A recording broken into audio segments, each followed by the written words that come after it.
প্রিয় দর্শক মণ্ডলী, আসসালামু আলাইকুম। ছাদ বাগান, ছাদ বাগান, ছাদ বাগান, দেখেন ছাদ বাগানে ঘাম কীভাবে ধরে।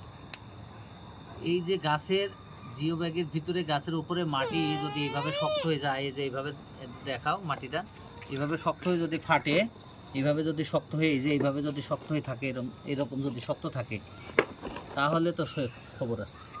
এইভাবে শক্ত হওয়া যাবে না। মাটিটাকে কিছুদিন পর পরে নাড়াচাড়া দিয়ে উপরে মাটি এভাবে ভাঙে এভাবে গুঁড়া করতে হবে, গুঁড়া করে দিতে হবে।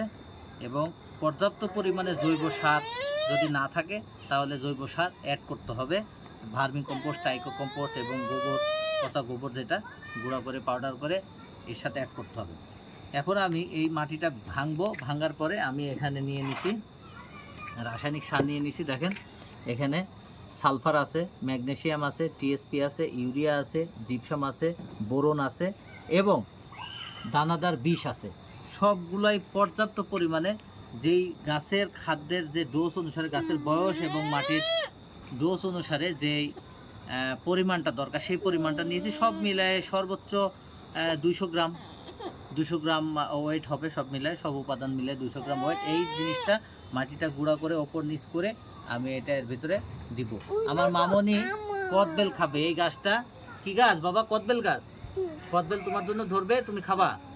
হ্যাঁ তাই? তাহলে আমি যত্ন করি, যত্ন করলে কদবেল হয়।